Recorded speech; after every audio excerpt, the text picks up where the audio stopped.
শেরপুরে অসুস্থ স্ত্রীকে জীবন্ত কবর দেওয়ার চেষ্টার ভিডিও সামাজিক যোগাযোগ মাধ্যমে ভাইরাল। প্রবাসী কলিজা টুকরা ভাইরা, ভিডিওটা সর্বদা শেয়ার দিবেন।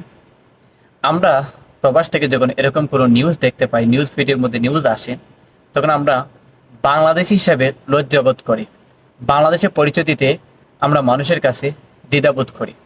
মনে হয় না যে আমি বাঙালি হিসেবে মানুষের কাছে পরিচয় দিই।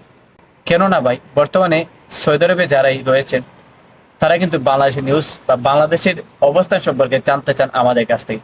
জানেন বর্তমানে বাংলাদেশে ন্যায় বিচার নেই। আপনি কি জানেন বাংলাদেশে বর্তমানে যদি প্রকাশ্যে খুন করে ফেলে তাকে হত্যা করে, যদি প্রকাশ্যে কাউকে খুন করে ফেলে হত্যা করে, কিংবা ছান্দার জন্য গণপিটাই করে, তাদের বিচার হয় না। আবু জাহেলের যুগে যেটা প্রবাদ ছিল না, নবীজি সাল্লাল্লাহু আলাইহি ওয়াসাল্লাম জন্মগ্রহণ করার পর সেটা বর্তমানে বাংলাদেশে বাস্তবায়ন হচ্ছে। বলতেছিলাম শেরপুরে একজন মার কথা, যিনি দীর্ঘদিন ধরে অসুস্থ থাকার কারণে তার ছেলে এবং স্বামী দুইজন মিলে একত্রিত হয়ে জীবিত অবস্থায় কবর দিতে চাচ্ছেন। চিন্তা করুন ভাই, আমরা কোন দেশে বসবাস করি? এই দেশের প্রতি আমাদের ঘৃণা সৃষ্টি হচ্ছে। এই দেশের প্রতি আমাদের আর অধিকার নেই। এই দেশের প্রতি ন্যায় বিচার নেই। যদি প্রকাশ্য জনসম্মুখে হত্যাকারীদেরকে ফাঁসি দিতেন, তাহলে এই বাংলার জমিনে কোনোদিন হত্যাকারী এবং দর্শনকারী জন্ম নিত না। আমার মা বোনটা থাকতো নিরাপদ। কিভাবে বা এরকম একজন জীবিত মানুষকে খবর দেওয়ার চেষ্টা করেছে? কিভাবে বিশ্বাস হচ্ছে না? মনে হচ্ছে আমার মুখের কথা নয়, যমুনা টেলিভিশন থেকে সেই নিউজটি প্রকাশ করেছে। ছোট্ট একটা ক্লিপের মধ্যে ভিডিওটা তুলে ধরছি। ভিডিওটা সর্বদা শেয়ার দেবেন, যেন বাংলাদেশের সরকার অতি বিলম্বে এই দুই কুলাঙ্গার, তার হাজবেন্ড এবং সন্তানকে দ্রুত গ্রেফতার করে ফাঁসির কাস্টে তোলায়। চলুন স্ক্রিনে ভিডিওটা দেখতে আসি।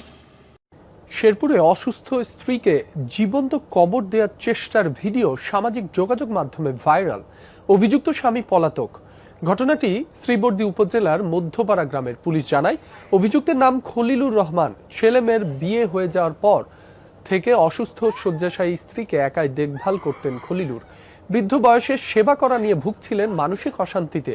এরই জেরে শুক্রবার সকালে ঘর থেকে স্ত্রীকে টেনে বাড়ির উঠানে কবর দেওয়ার চেষ্টা করেন। ভিডিওটি দেখার পর রাতে পুলিশ ঘটনাস্থলে গেলে পালিয়ে যায় অভিযুক্ত খলিলুর রহমান।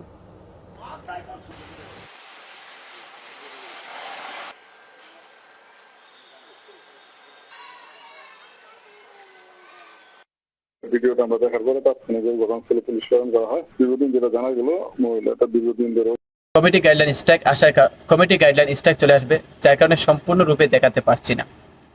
আপনাদেরকে অল্প একটি ছোট্ট ক্লিপের মধ্যে তুলে ধরেছি আজকের এই বিস্তারিত বিষয়টা। ভিডিওটা সর্বদা শেয়ার দেবেন। পরিশেষে একটি কথা বলতে চাই বাংলাদেশ সরকারের কাছে, আমরা প্রবাস থেকে এরকম নিউজ আর দেখতে চাই না। আমার মা বোনরা ধর্ষণের শিকার হবে, মা বোনকে জীবিত অবস্থায় দাফন করা হবে, খবর দেওয়ার চেষ্টা হবে।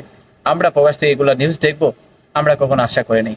বাংলাদেশের সরকার প্রশাসনের কাছে দৃষ্টি আকর্ষণ করছি, অতি বিলম্বে যেন এই দুই কুলাঙ্গারকে ফাঁসির কাস্টে ঝুলানো হয়। সবাই একটি আওয়াজ তুলবেন, ভিডিওটা সর্বদা শেয়ার দিবেন। শেরপুর বাসীদেরকে অনুরোধ করতে চাই যেন এই দুই কুলাঙ্গারকে ধরে দেওয়ার জন্য পুলিশের হাতে ধরে দেওয়ার জন্য সাহায্য করেন। ভিডিওটা সর্বদা শেয়ার দিবেন।